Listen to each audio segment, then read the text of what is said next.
Марче ме чува столче. Така ли?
Така, реално.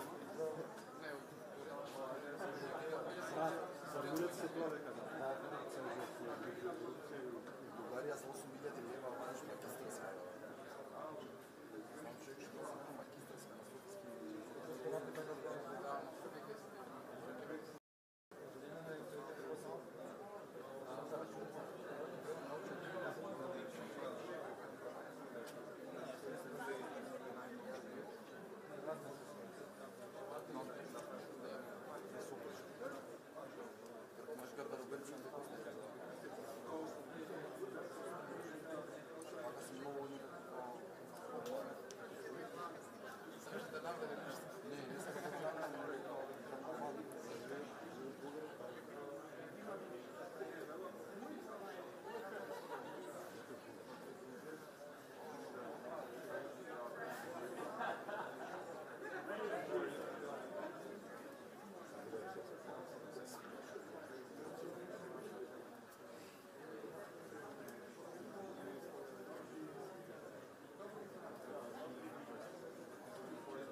електронско да проширувањето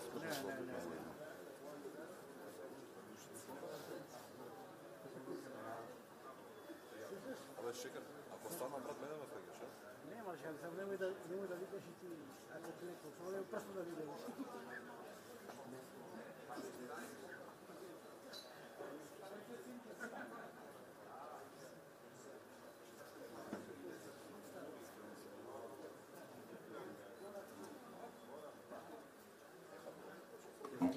Okay, can we hear each other? Ladies and gentlemen, dear friends, respected colleagues, it is my biggest pleasure to be able to welcome you to Skopje. After exactly 5 years, the Youth Forces Union is proud that it can host another council meeting of the EDS here in Skopje, and especially in such a crucial time that we are facing today.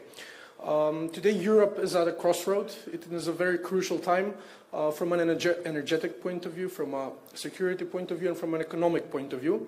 And that is why we as students are gathered here today, the largest student organization in the European Union, to discuss these topics and to be able to find ways to resolve these topics which will be suitable to the best interest of all students.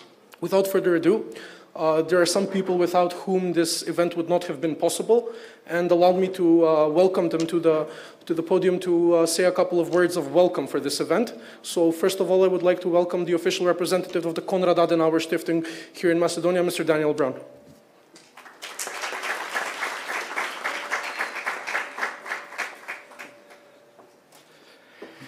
Thank you for this nice introduction. Indeed, it's a pleasure for me to be co-host of this event, an event that mainly you have organized, you have thought about, and also to invite so many delegates from so many countries in Europe. I think this is a great opportunity and a great sign of unity also within the European People's Party and especially their respective youth organizations. You have mentioned that we are facing indeed challenging times. And I believe the most important thing that we need in Europe, and it doesn't matter to which party we belong, is unity. And unity means also that our member states that sometimes have issues, and especially here in the region, we would know that we have neighbor issues, to overcome that because we have a common bigger goal, a bigger destination. That means a European Union for all European countries, where our values in democracy are alive, because we are facing at the moment geopolitical challenges with powers that have quite the opposite understanding of what is nationhood, statehood, and society. And maybe it is not helpful to discuss where the next football World Cup should take place. I believe this is more the debate that we put aside because we know we are living in a globalized world, and to be honest, democratic states are the minority in the world. But in our space, in our democratic space, we should be keen to help that democracy is the dominating society and the dominating social model. So today in the morning, I had an event about Chinese influence in the region. We know that constantly in social media and all media, messengers or what else, TikTok, Telegram, whatever you want. We have a lot of approaches of influencing foreign powers that want to tell us that maybe others would be more successful or would be more powerful to achieve goals. I believe this is the wrong way, and that you are here, that you are, as young people, want to overtake responsibility, political responsibility, and not only as a single issue activist, but as political activists that want to work on all social subjects in our society, in our nations, and in Europe. I believe this is the needed attitude and the needed dedication of young people for the future. If I see here, so I have no doubts that we can go forward in a very good democratic future, even with those challenges, because with challenges we can also grow. But of course, this needs dedication, and sometimes a weekend others want to party, we are together and organize events. This is something that as political activists is sometimes the price we have to pay for that, but I believe it will pay out in the future, or pay off in the future, and that's why I'm happy that you have made your way here to Skopje, even from very distant countries in Europe. And of course, I want to thank Sergei Popov, chairman of the Youth Forces Union of Vimero-Dipamene and Ivan Bovcharov, that they have organized this event. But also, I don't want to forget the two vice presidents of Vimero-Dipamene, Alexander Nikolovsky and Timcho Mochunsky, and the international secretary, Stefan Andonovsky, that they are here today and discuss with us about the current challenges in the region. And I'm here since 2 years as director for a country representative in the Republic of North Macedonia, but also in Kosovo. So both countries have quite challenging situations in their regions and with their respective neighbors. I don't want to judge anything right now, but we know that we have to work together, because I believe only a united region, also here in the Western Balkan, will be successful. And we see at the moment a lot of migration, a lot of brain drain, a lot, especially young people, are leaving. And I believe the most important thing is to give perspective, even for your generation, to stay in your countries and to engage and to shape your countries for your own future. And if we can achieve something to that, and if we can contribute to that with our activities, then I would be very happy. And you can count on Konrad Adenauer Foundation. We will be on your side every time. Thank you.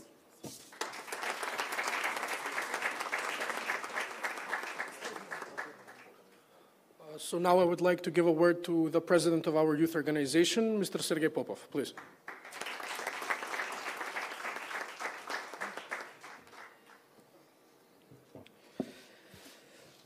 Dear youth of Vimero-Dipamene, respective representatives of EDS and Konrad Adenauer Foundation, dear friends for the youth of our sister parties. It is a special honor and a pleasure for me to address at such event. For our party and youth organization, this is a significant event through which we develop the youth regional and international collaborations. I am confident that our youth organizations can jointly contribute a lot and advance democratic processes in Europe and on a wider scale. Our partnership within the framework of international cooperation allows us to be a strong voice for young people from the countries we come from, the regions we represent, and finally to be the vanguard of youth policy in Europe. The European integration process is significant for our country and our region. Through the European integration process, we want to create a quality life for young people, increase the standard of living, and create higher economic growth, all in order for future generations to enjoy the blessings of our work. Our joint strategic action must be aimed at creating a better, safer, and more stable Europe, in which the young people will be in the central place. Dear friends, I wish you to have a pleased and successful work at the upcoming Council meeting, and I wish you a great time here in Skopje, in our beautiful Macedonia. Thank you.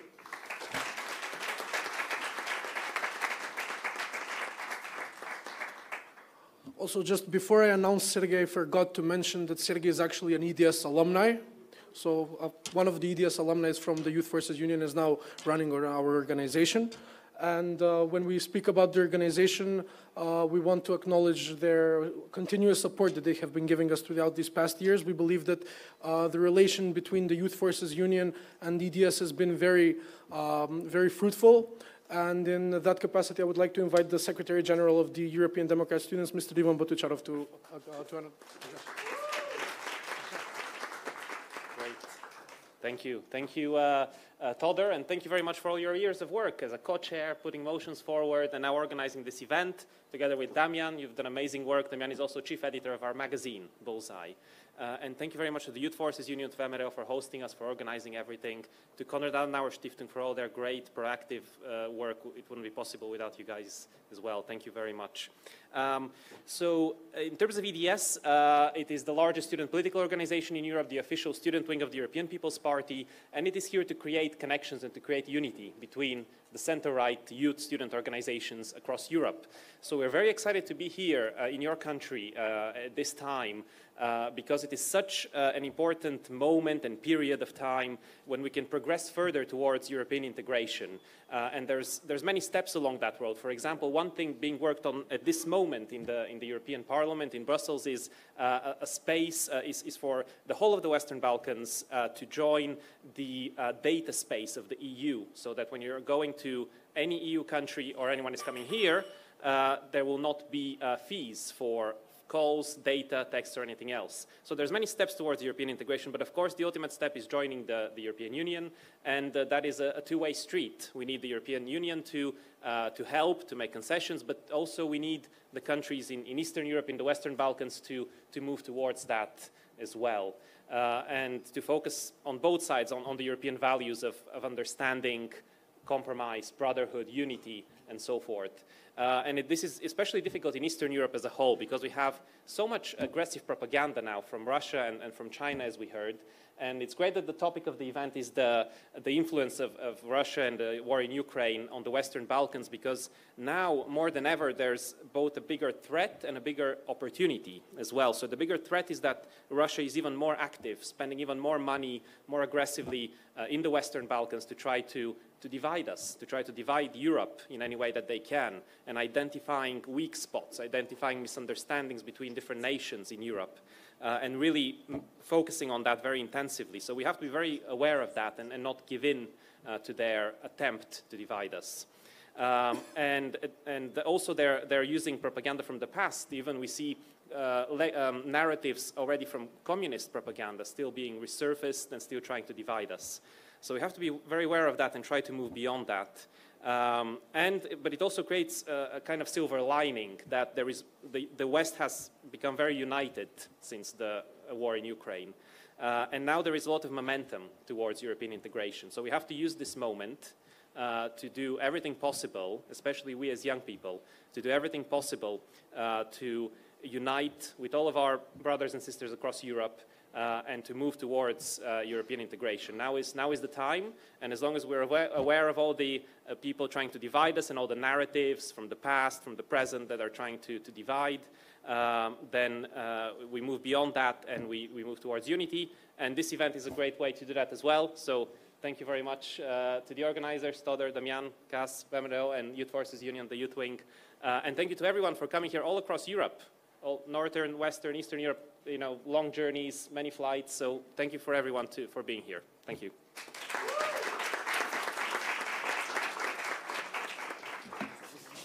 Now I would like to give the floor to address our two vice presidents of our party who are here with us today, Mr. Alexander Nikolovsky and Mr. Timcho Mutsunsky, both of whom were very active members in our youth organization.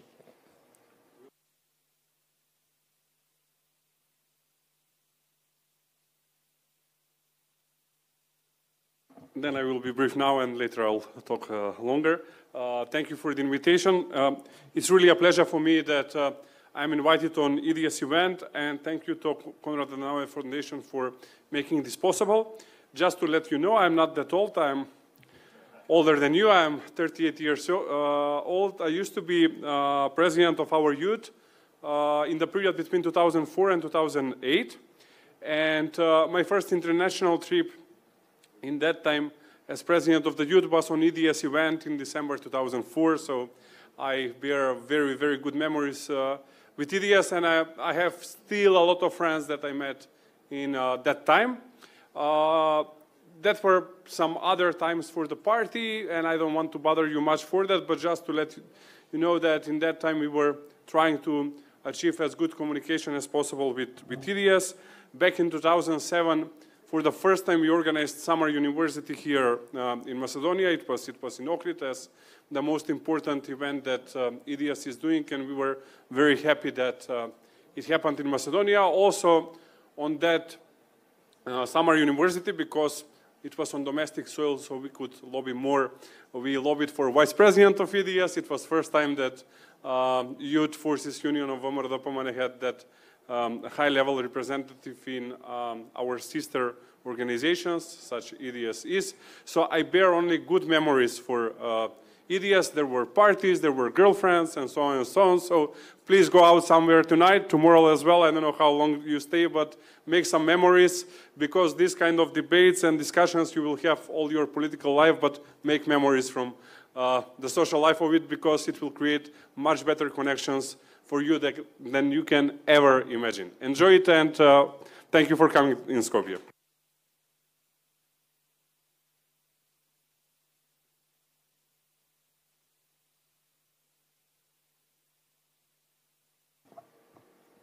A warm welcome from me as well to Skopje. Can we get a show of hands for who is it here the first time in Skopje? Raise your hands. Okay, so nobody's perfect, but don't worry. You'll get to know the city well. It's a nice city with good nightlife, as Alexander said. The last time that EDS was in Skopje, exactly 5 years ago, I was Todor. So I know the difficult job that he has. I was international secretary of the youth organization at that point. And Virgilio, our friend from Studi Centro, was president. Our friend Tomasz, who you might know from Poland, he was secretary general. He was in Ivan's place. And I fully go in line with what Alexander said. You will have a lot of substantial discussions. You will hear a lot of good speakers. You'll discuss a lot of very important topics. But there's a very, very high likelihood that you'll forget all of us within a year's, 2 years' time. But you'll remember the connections that you created. And these are connections which are worthwhile from a private aspect, but also very worthwhile from a substantial aspect. Today, me and Alexander, and a lot of the things we do in our capacity as vice presidents of the party, a lot of the connections that we've created with people that are very high level within a lot of your own political parties are people we met through EDS, through YEP, through the youth organizations of the EPP. So create the connections, enjoy Skopje, which is a wonderful city. A huge thank you for our friends, the Konrad Adenauer Foundation, who are consistent supporters of Vomero Dopamane, of the EPP values, of what we stand for as a political organization, and enjoy the city, enjoy your time here, and hopefully, for those of you who are here for the first time, it won't be the last time. Thank you.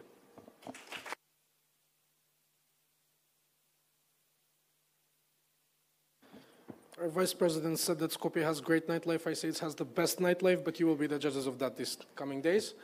So now that we got the greetings out of the way, we can continue to the first official part of the program, which is the first panel discussion. When thinking about how we were going to design this event with the Konrad Adenauer Stiftung, we thought that having many panel discussions where we can discuss and talk with our colleagues about the current ongoing issues, pressing topics which are happening in Europe is very important. The first panel is titled The Western Balkan Accession Process in the EU Amidst the Ongoing War in Ukraine. We believe that the current geopolitical situation in Europe has a lot of effects on what is going on here. And without further ado, I will leave the panel to start and to get into a very deep and fruitful conversation, which will have a lot of good takeaways from it.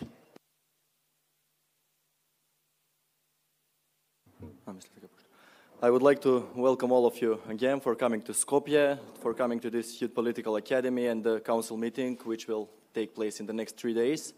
So, first of all, I would say that it is good to open this whole event with, I think, the most interesting and the most actual topic which is happening in Europe right now. So, the first topic which we have for this panel discussion today is the Western Balkans in the context of the current security and economic challenges after the Russian aggression of Ukraine. With us, we have 3 speakers who are really experienced in the field of the foreign policy. We have 2 vice presidents and the international secretary of Vomero Dopamane. So, I hope we will have a fruitful discussion and you will have a lot of questions to ask at the end. So, first of all, I would give the floor to the Vice President of Vomero Dopamane and President of the National European Integrational Council, Mr. Alexander Nikolovsky. Thank you again. I think it's very challenging debate, and it's good that we are raising. As I was speaking a little bit earlier regarding my experience with EDS, there is something I didn't mention because I was keeping for the debate, and that is The reason why I was for the first time traveling back in November, December 2004 with TDS. In that time we were traveling to Poland, to Warsaw. And the reason why we were traveling is that in that time another revolution was happening, or it was the first revolution in Ukraine called Orange Revolution. And that is how it started. So I want to get you back a little bit in the time so you get a better sense of what was happening. Maybe in that time some of you were not even born or maybe babies, but it sounds like a long time ago, but in fact it is not. So till 2004, the key political elite in Ukraine was the post-communist political elite that was more or less navigated by Moscow and by the local oligarchs that managed to privatize most of the state properties that during the period of the communism were state-owned. But among Ukrainians, there was a lot of eager for freedom, for changes, and for democracy.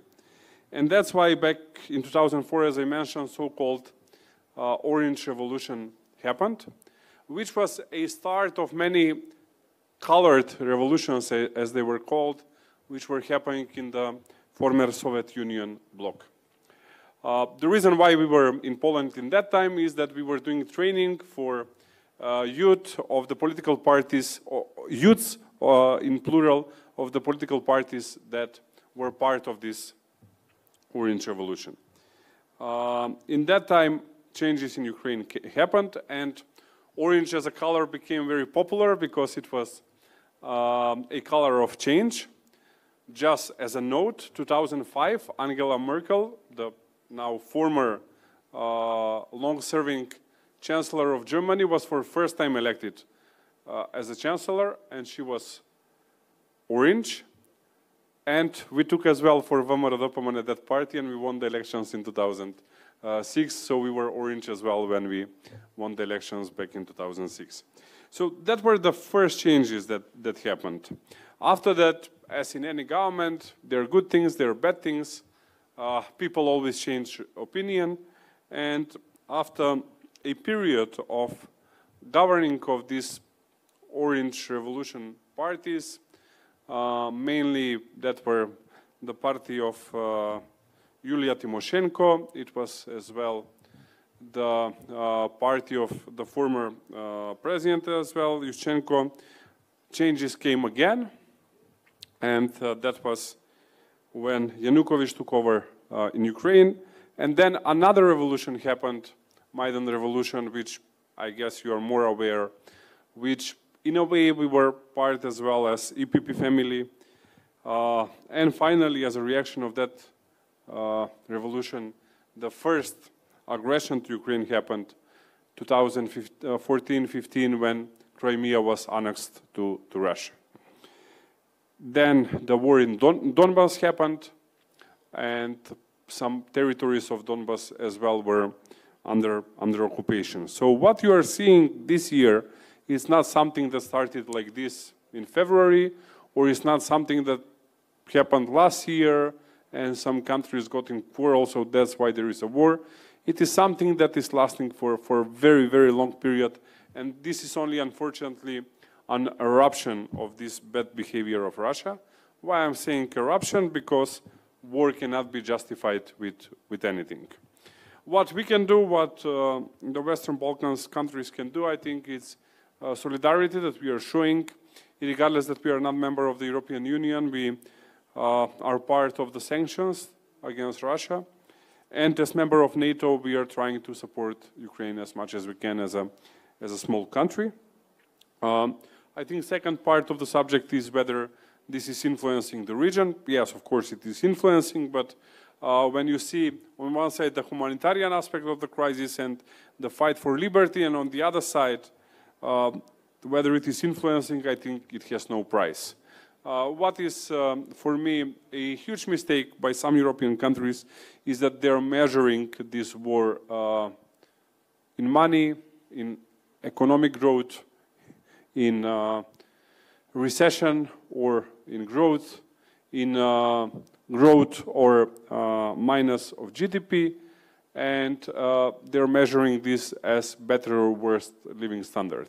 I think it's a huge mistake because war cannot be justified with anything.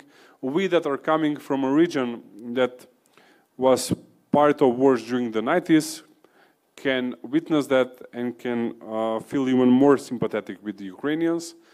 Macedonia had a fortune and was the only country from former Yugoslavia that didn't suffer a war, but the rest of the countries suffer it, and we know how bad it is. Regarding the future, I don't think, to be honest, is very bright. But we must stand together and we must show solidarity to each other, because that is the best way we can show we care. Before I finish, I guess there will be questions as well, and to leave space to the other people, just want to mention two other things. I'm part of the Parliamentary Assembly of Council of Europe, and there we showed how things can be done. First, I remember when Yulia Tymoshenko was imprisoned, we were organizing many events to help her get out of prison. Then in 2014, we imposed sanctions, and 2015, we imposed sanctions to Russia, and we deprived Russia from voting right when annexation of Crimea happened. And this year, the war started in the end of February, and already second half of March, we expelled Russia from membership of Council of Europe. I'm part of all these processes. For that, I've been attacked a lot here by our friends from the Russian embassy. Suddenly, you see how unpopular you are on Facebook and Twitter, and how many profiles are writing against you. In general, that are bots, but that is part of public life and not politics. But I think that is the right way that any country can choose. Thank you, and I'm free for questions later. Thank you.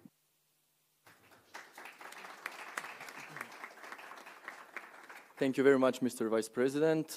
Since we're talking about foreign policy, I think it's important to say that the next speaker is the former International Secretary of the VMRO Dopamane in Macedonia. So currently he is the Vice President of VMRO Dopamane and the Mayor of the Municipality of Aerodrom. So the next speaker is Mr. Timčo Mucunski. So hi again. I'll try to keep it short as well, because it's one of the most difficult things when you're at the panel standing between everybody and dinner. I know everybody wants you to finish up quickly. And party as well.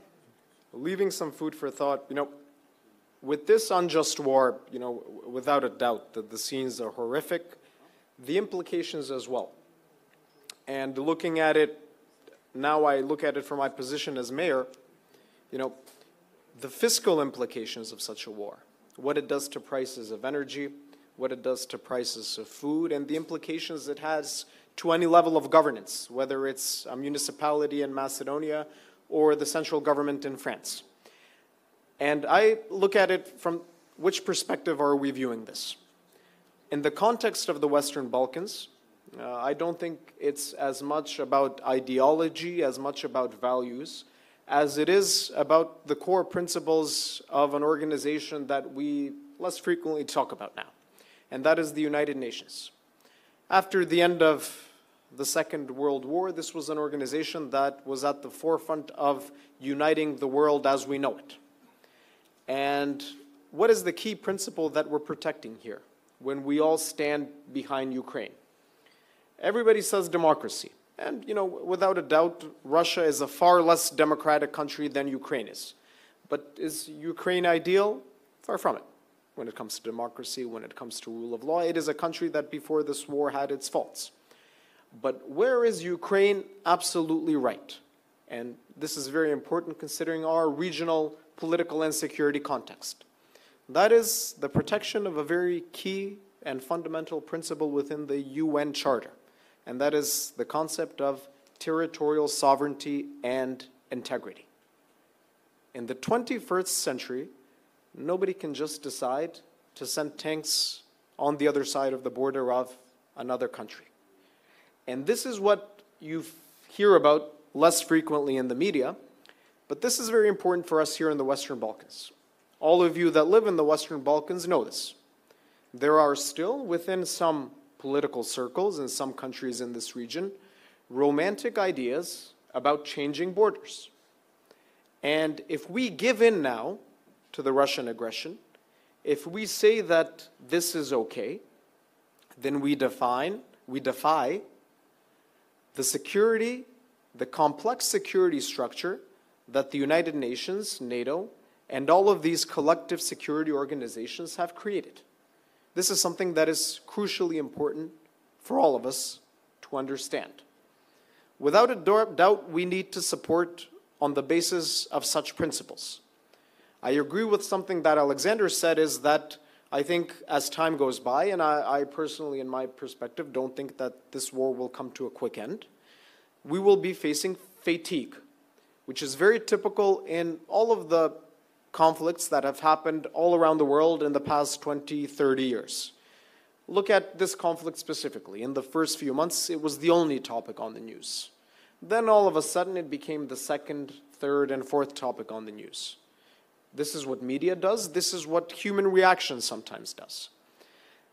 How we need to be very careful is that with the fatigue that will be created by the war, there is a risk of popular support for Ukraine falling, especially in countries that are key to helping support Ukraine from a financial and security aspect.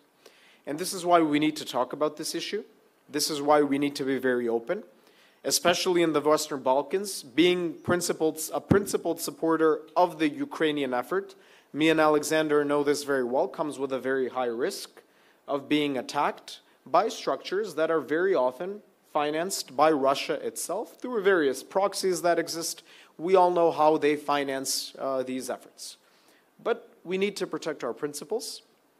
We need to protect the European values which we here in this country strive to achieve. Those of you that come from EU member states, most EU member states have achieved these values. And we need to help create a better society for ourselves and for future generations. So I applaud all of you in the fact that, as was mentioned before, you are young people who, instead of spending your days and weekends with leisure activities, spend it to discuss these issues. You are people that will very soon be the future leaders of your political parties and your countries. And in that sense, it will be great to hear your perspective and anything that you might have to add about this issue. Thank you.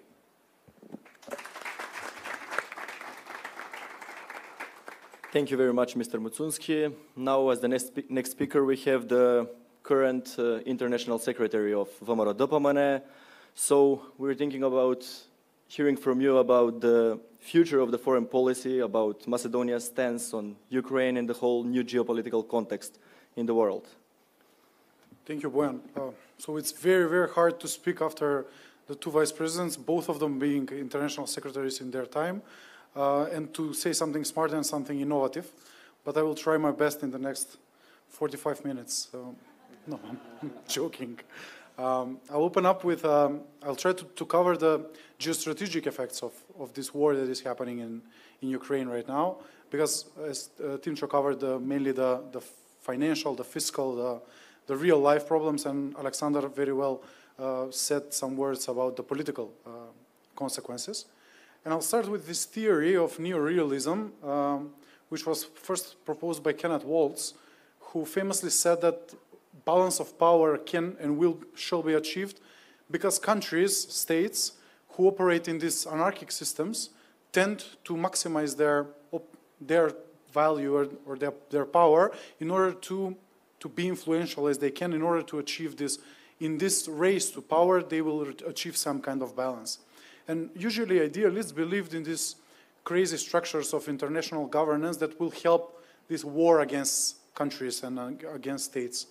And in reaching this balance of powers, these idealists believe that that can be done democratically, it can be done peacefully, and in a rule of law manner. But that, unfortunately, never happened. So when the first situation of reaching the balance of powers came, the First World War happened. When the second one happened, the Second World War happened. And then you would have a balance of powers in which there is bipolar structure. On the one side, it was the democratic world of the United States and Western Europe. On the other side, there was the communist, the big communist structure of the former Soviet Russia. And then the 90s happened. So another friction, and people that live in this area of the world know that that friction of changing the bipolar to a unipolar world of balance of powers didn't happen very peacefully. It started maybe more peacefully with the fall of the Berlin Wall and this fragmentation of Czechoslovakia, but it didn't continue well, especially for this area of the world in Yugoslavia. And that's why when we see Ukraine, we are not as surprised as some of our partners from Western Europe are. Because we see the new friction happening, because we see the new balance of powers happening as well. So we know that there is no unipolar world anymore, with the race for arms in Russia, with the race of economic progress or economic spread of influence from China. We see the development of BRICS. And then it's, for us, people that survived the wars in the 90s, it's not a surprise to see another war happening in Europe, but we can learn from the past that we forgot, unfortunately. So what this means for Europe and for Western Balkans? It primarily means that we need more of Europe rather than less of Europe. Because in the vacuum of powers that is constantly happening, if Europe is disinterested in this region, then someone else will be interested. That someone else is Russia, and then someone else is China. So if we see less of Europe, we'll see more of these powers. What I mean by more of Europe? I mean more tangible Europe. I mean when you provide vaccines, you marketize yourself. People should see you that you brought vaccines. If you have invested in infrastructure in this region, then you show that you've invested in infrastructure. You need more policies and less politics. So you get out of that Brussels bubble and you go out to the terrain, to the doors of the people, and you speak about these things. When you donate a park in a village somewhere or in a city somewhere in the Balkans, you say that that park was done by Europe and you name it Erasmus. You don't hide behind the prospects, the proceeds, the numbers, the data, the directives, the regulatives, because someone else uses that vacuum that is not being used by Europe and covers it very, very bluntly. Alexander mentioned some of the Twitter accounts and the Facebook bots that are attacking us all the time. Why there is no promotion on the side of the Europe bots and Europe Facebook accounts? Why there is a lack of communication by the European Commission that is doing things but forgetting to communicate them with people? So you're spending such a large amount of money on donations, on activism, on IPA programs, on Erasmus, and then you don't marketize them. People don't see them, don't feel them, don't resonate with them. On the other hand, you feel the pan-Slavic promotion or propaganda done by Russia. You feel the pan-Christian propaganda done by Russia, who is pervasive, who is over there, who is visible. That's why I'm saying we need more of Europe. We need more tangible, more visible, more vigilant approach on the side of the European Union, and that's how we can sell this dream that we all believe in and these values that we all believe in. Because frictions come and go, and they're the constant of the structure of the international order is such that there will always be frictions. But we have to stand together in solidarity, as Alexander mentioned, and we have to stand together. That can be done only by showing that we are together in practice, not only with words and not only with very good slogans, but also with very practical, very visible results. I will end with this very positive notion that Euroscepticism in this country is rising by 1/4. So especially among ethnic Macedonians. So that says something about the domestic situation in terms of government and about the European Union's perspective towards Macedonia. So this country was one of the biggest supporters of the European Union. Generally, the citizens would be about 85 to 90% for accession of Macedonia to the European Union. Unfortunately, that percentage has fallen to around 60%. Among ethnic Macedonians falling below the number of 50%. So that is a big exclamation mark and should serve as an eye-opener to the policymakers in Brussels, to the politicians here in Skopje, that something has to be done, but that something has to be very visible and very tangible, and not with these good words, and not about changing constitutions, changing laws, but about changing practices and changing real life of people. Thank you very much. I hope I provoked some thoughts, and we'll have a nice debate afterwards. Thank you very much, Stefan. So, last but not the least, we have the youngest man here on this panel. This is, I think, the person who is the most responsible for all of this happening, for what all of this is organized in such a good manner. So, I would give the floor to Todor Konevsky. Thank you, Bojan, for the nice announcement. I hope I don't speak about how I organized this event, but rather a bit more tangible topics. So, as the youngest person in this room, I felt a bit of a nervous rush when Bojan said we have 3 experienced people in foreign policy. I was the outcast here, obviously. But even though I'm the outcast, that does not mean that I will not give my 2 cents on this topic. After all, I'm on the speaker's table. So as a young person, and a person who currently studies abroad from outside from Macedonia and has perspective on things within the EU and outside of the EU. As young people, we have taken a lead role within the solving of within this crisis. The key word that I can use here, and I believe that it was used in a number of times by a number of speakers, is solidarity. We have shown that as young people we can stand behind, we can show solidarity behind a common cause, which does not just unify us in one goal, but rather has a much larger meaning and is much more important than just a singular cause.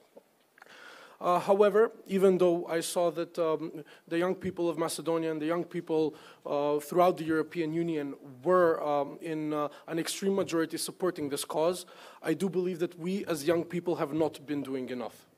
And this does not just go with young people, but I do believe that not anyone has been doing enough, because everyone has been very loud on social media.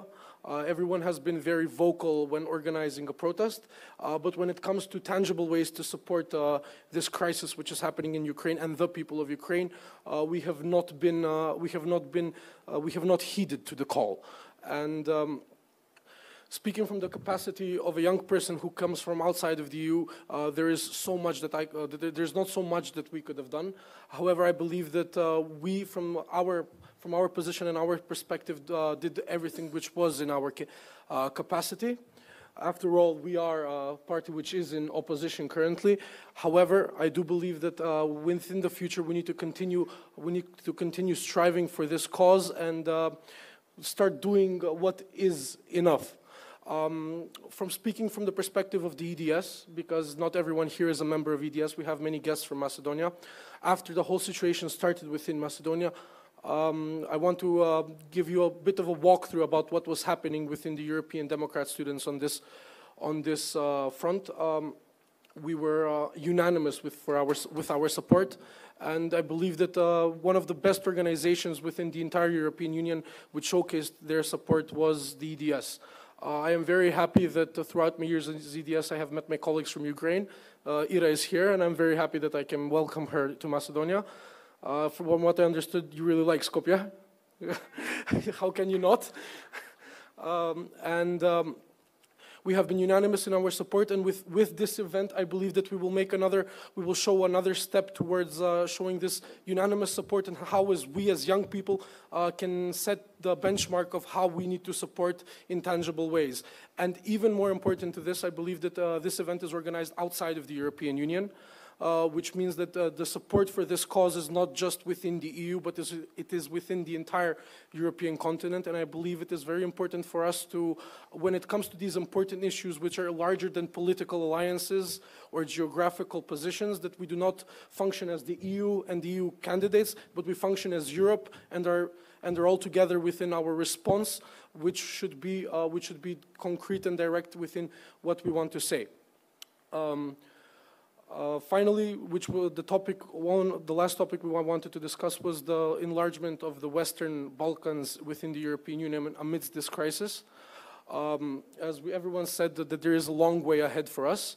But I believe that what is going on now has just shown us as young people why in this geopolitical sphere and in this geopolitical context, the European Union is the only answer for our societies.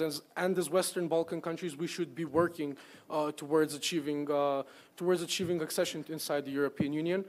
And on the other hand, we are an opposition party. And so is the case, for example, with Albania. And we have been served by government forces this so-called propaganda tool that we will enter the European Union after we figure out some processes, which in most cases are bilateral.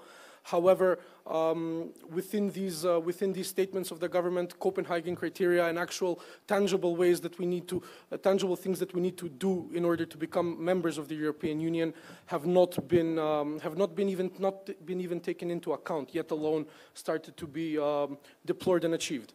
So finally, to close my outing, we as young people need to work together. We need to work much more than we are currently working, not just be loud, but be actually proactive and be tangible in order to achieve our goals, which is the stabilization of the context, which we as young people can do the most to achieve. And finally, for our region to get its final goal, which is the accession to the European Union. Thank you very much.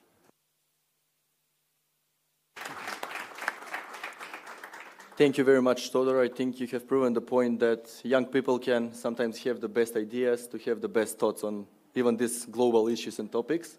So to prove this point, I will leave some time for the audience to give some questions to the panelists. So I think you could raise your hand if you have something to ask.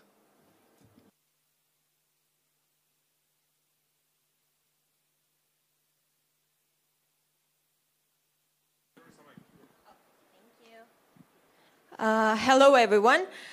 First, let me introduce myself. My name is Tamara Mitkovska, and I'm a student of Security, Defense, and Peace. So I think that this topic is really important for us, and I would like to thank this discussion and for this panel, and thank you to the panelists. My question is directed to Mr. Mucinski because you mentioned NATO, but I would also am interested in everyone's answers. You mentioned that we are a part of NATO and a part of the sanctions aimed at Russia. Do you think that Russia will expand its aggression towards Europe and ultimately the Western Balkans? Or will it use hybrid tactics such as using its energy resources as leverage to end sanctions and ultimately achieve its goal? Thank you. I mean, it's very difficult to foresee if it will be outright physical warfare. I don't think so. I don't think it will go to that extent as for now. But as you pointed out yourself, there are active measures that are being taken and have been taken in the past period by the Russian government to indirectly, especially from an economic and energy security standpoint, influence not just the region but the entire continent. So do I think that the Russians will just sit still and not do anything? In defiance of the fairly consistent stance of Western civilization against them? No, they won't sit still. And when there are sanctions, then there are people on the other side thinking about what they'll be doing as a reaction. But do I think at this point that it will go to physical warfare outside of Ukraine? It's very, very, very unlikely. Thank you very much. So for the sake of time, I think we are going to take a couple of more questions and then we'll get the answers from us. Okay. Hi, I'm Juan, 21 from Germany. I'm a student of traffic engineering. And so I have traveled the whole Balkan region by public transport, by train and all. And like what I've seen is like also how hard it is to get from one country to another. There's no train from Croatia to Bosnia. There's no train from Serbia to Macedonia and all. And I think like it's like a very important process like to link all these nations around this region to create peace. Because like if the people just have no connection to each other, that's like a biggest lack of peace. And like we also see, like you said, a very important topic, like that if we as Europeans don't support it, others will take the opportunity. And we can see it now in Serbia, where like the Russians and the Chinese are like building a high-speed track from Greece to the border with Hungary. And like, my question is like, maybe how can we as Europeans help you like to connect the countries better? Like, we can take the next question, so. Thank you. Hello. My name is Niklas from Denmark. I'm the International Secretary of the Conservative Students. And my question is regarded to you, Stefan, because you mentioned that the support for the European Union was falling here in Macedonia, but actually it's also the same case in Denmark. For example, in 2018, 77% of the people were in favor of the European Union, and now it's only 65%. And a lot of people, especially the Conservatives, are concerned that a lot of law and legislation is coming from Brussels that is affecting the member states unnecessarily. And I think that you're completely right that we need to promote all the good things that the European Union is doing. But what is your perception of this? Should there be less legislation from Brussels and more independency from the member states, simultaneously promoting all the positive effects? Thank you.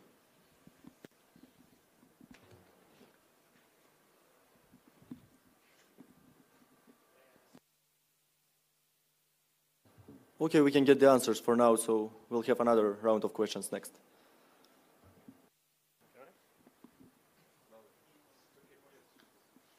Sure. Okay, so just, can I ask a question or you want to? All right, so my question will be, so first of all, hi everyone, I'm Jovidas from Lithuania. And you mentioned the propaganda, the disinformation, the bots that Russia actively using to promote their false narratives. So I wanted to ask, in Lithuania we have the ELFS initiative. It's not governmental, it's like a civil thing. The people, they just gather in one place. They name themselves as the elves, and they do voluntarily. They try to, you know, the whole tangle of the Russian narratives, and they help to fight the disinformation. So what I wanted to ask, do you have some sort of this kind of initiatives here in Macedonia? Thank you. Do we have some other questions, or? I think it's enough, so we can answer. Okay, we can start with the answers. So. I'll be short about the train because it's my subject. I'm talking a lot about that in public and as well raised it in Brussels. This year I am elected as 40 under 40 by the European Union. So we had a great event in Brussels where I raised this issue as well. So there is one big project, and that is connecting all these countries by fast railway that will go 200 kilometers per hour for passengers and 120 kilometers per hour for cargo train. There is a fast line between Thessaloniki and Athens in Greece, which is built with European money. As well, there is a fast railway between Budapest and Belgrade, so between Hungary and Serbia, built in the moment, mainly domestic and Chinese money. And now European Union will fund part of the railway that will go from Belgrade to the border between Serbia and Macedonia. Why I'm saying to the border? Because unfortunately our government doesn't have a project. So the idea is to continue from Serbian Macedonian border to Thessaloniki. And that is one of my dream projects. And I hope that the EU will fund it. Because that will be the best way what is narratively spoken a lot to be done in practice. EU is speaking a lot on preventing of so-called third parties' influence, mainly thinking about China and Russia. And it's true that China wants to finance this railway. It's part of the Belt and Road initiative that China is launching. They have already bought the Piraeus port in Greece. And they're thinking as well about Trieste port in Italy, so they can make this connection. So this railway will be built one way or another. Big question is who will fund it. So I think it's smart for EU to fund it. And in that way to have fast railway between Athens and Budapest and Vienna. This is as well important for the from other aspects as well. You know that EU has launched a huge initiative, green initiative, which should reduce to zero all emissions on CO2 by 2050. And one of the biggest emissions in the air are done by the airplanes. You know that the flying with airplane became very cheap in the past years, which is great for connectivity, but it's bad for pollution. The best alternative for airplanes are trains if they are fast, cheap, and on time. So the best way to reduce pollution in Europe is to expand the good and to build a good railway network structure. For example, if there is a good connection, then you can sit in train in Vienna or Budapest, and you can be on a sea for your holiday in 4 to 5 hours, which is equal to going to airport, taking a plane, going out of airport, and going to your vacation in Greece. So this is mine and our, I would say, a dream project, and I hope you will be smart enough to fund it. Thank you. Yeah. Okay, I expected good questions, but these questions bear a whole new panel or a whole new 3 days. I'll try to be as brief as possible. With regards to your question about more legislation or less legislation, the effects are the same here in Denmark, but the cause is different. Here, the source of the skepticism comes from bilateral decisions by 1 or 2 countries that have decided to block this country's accession to the EU, and has very little to do with the Commission. The first positive recommendation for Macedonia was 2009. So since then, the Commission legitimately has tried to push us towards integration. And they had these high-level talks, even in 2011, trying to resemble real talks, real accession talks. The idea at the time was, let's do these talks on the sidewalk, and then when you resolve the issue with Greece, then you can become a member immediately in a matter of months. Unfortunately, that didn't happen for domestic and international reasons. However, the Commission was not the problem. In your case, unfortunately, there's another problem that is going on, and that is the umbrella approach that the European Commission and the European Union in Brussels has. And that's also an issue for the EPP that has to be talked about. Are the values promoted in Sweden, from our sister party in Sweden, the same as our sister party in Bosnia and Herzegovina? Or in Italy, or in Portugal, or in, I don't know, in Germany? Are they the same? Same goes with the European Commission. Are the directives good for the citizens of whole of the European Union, or you should find ways to make them connected or make them coming bottom up and make them more realistic in terms of what is going on in the region, and in that regard in the Brussels as a center itself. It's a question probably of federalism versus international organization. Is there an answer to it? I don't think so. But we have to sit on the table in every different aspect, in a variety of ways. We sat at this kind of panel in Lisbon a week ago when international secretaries talked to our president, Manfred Weber, and to the Secretary General of the EPP. And in this room, we discussed these issues as well. So do we meet often, or do we don't meet, or how do we communicate among each other?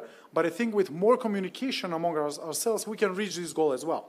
So it's not something that is, you know, we should do it like this or we should do it like that, but we should talk about it. Is this decision good or bad? Is this working in Sweden and not working in Denmark, or is it working here and not working in Central Europe? It has to be decided. Another topic that is, and I'll leave with this, is that we're not developing in the same, not only in the same way, but with the same pace. So some countries are developing fast, some of the countries are reaching them, some are lagging behind big time. In theory, that was called Europe in 2 speeds. Now it's becoming Europe in 10 to 15 different speeds. So that's another issue that will become relevant as time goes by. There is a very nice analysis done that countries that are accessing are getting less and less money that they were getting before. So are these structural funds really helping us become European for these countries as well? Or they are creating this divide that would necessarily lead to a divide in politics and essentially divide in the European Union in the future? I don't know. I don't know really. And just I'll wrap up with this, I promise. There are big projects that are being financed by the EU in infrastructure here as well. Unfortunately, there's no marketing about it. If you ask the people in the room that are from Macedonia, who is the biggest bilateral donor to this country, they probably won't know. It's Sweden. Who is the biggest partner, 3 biggest partners in this country in terms of trade? Germany, Austria, one of the 3. So it's always the European Union, but people would say Serbia. And that's not true, you know. That's because of marketing. That's because of what you see in the news and what you hear about. So I think that this communication aspect is instrumental in terms of how we do policies in the future. I won't comment the bots for now. If anyone else doesn't have, okay. We have a couple of more questions I think we can take. Hello everyone, my name is Filip Ivanovski, I'm from Vremea DPMNE. My question is not addressed to anyone specifically, so whoever feels most comfortable can answer it. Can you name one thing that Vremea DPMNE would have done differently in regards to the Ukraine crisis if Vremea DPMNE was in power currently in Macedonia? Thank you. Do we have some other questions so we can take them? I think this is the last one, so whoever feels the best can answer this. Just the fact that it would have been a different government. And I'll simplify it. The biggest problem is when you have one of the most corrupt governments in Europe, a government that isn't performing on any single issue, whether it's the economy, whether it's healthcare, whether it's infrastructure, whatever it does, the public wants to go the other way from it. So the fact that it would have been a Vremea DPMNE-led government, making any decision that it would have been making, generally it would have been supported. Because this government, wherever it goes, because of its overall lack of popularity, the public wants to go in the other way. And I think one of the issues why support for the European Union is falling, primarily, yes, I agree with Stefan, it's the bilateral dual standards that we receive as a country. There was, at this one point, there was this joke in Brussels, you're such a good candidate country, we want to keep you as a candidate country. We have been a candidate country since 2005. But when, apart from the bilateral issue, when you have a government when everybody knows is absolutely corrupt, when every day there's a scandal, whether it's from small things to huge things, any policy that it proposes is interpreted as negatively by the overall population.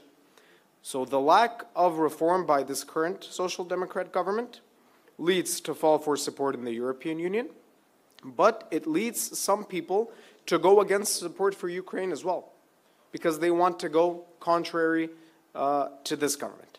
And I think when it comes to this government and the Ukraine issue, it's been a lot of talk, but it's been very little solidarity and very little actual openness to Ukrainian people.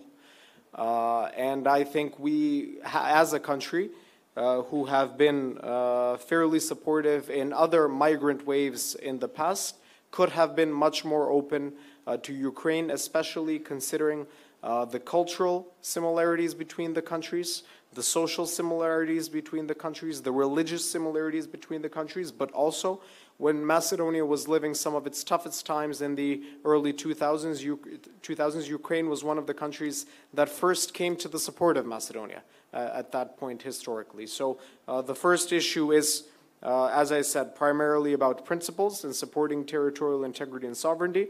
But the second primary issue why we need to remind ourselves for our support for Ukraine is when we were living tough periods, Ukraine was there for Macedonia.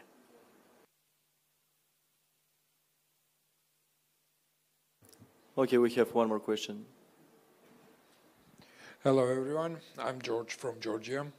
So I have a question about for Ukraine, Moldova and Georgia, which want to this year to submit association of European Union. So, and from Ukraine and Moldova gets get accept from European Union. Georgia, not yet. So, my question is important for quickly enjoy European these three countries. So, how you look at about for Ukraine, Moldova, and Georgia? How long need to more to enjoy European? So, question about that. I don't want to disappoint you, but I don't think I'll be straight. This is my opinion. I'm a very big fan of EU, and I'm a huge supporter of integration into EU since I'm in politics. But I don't think in this moment EU is ready for enlargement. And that is the reality that very few of the European politicians are speaking loudly because of many domestic issues and problems. There are several big and powerful countries in EU that are skeptical regarding enlargement. Our country, Macedonia, is the best example for that. Don't forget that the country changed a name only to open accession talks, and still we have not opened accession talks. Macedonia is state candidate for, I'll give you all timeline. Back in 2000, we signed so-called Stabilization and Association Agreement, which granted an associative member of Macedonia, 2000 I'm talking, 22 years ago. Then 2005 we became state candidate for membership, which is now Ukraine, for example, or Moldova. Then 2008 we received the first recommendation to open accession talks. Today is 2022, still we have not opened accession talks. I think that is telling you all regarding enlargement. Still, EU is the best peace project in Europe. There is no better one. But how honest they are regarding enlargement, I think I've said enough. Thank you. Do we have one more question maybe, which will be the last, or we can close this? Okay, so I would like to thank all the panelists. First of all, I would like to thank you all of you for participating here, for asking the very good questions, and I would like to invite you for the opening cocktail of this event, which is right behind you. Thank you very much.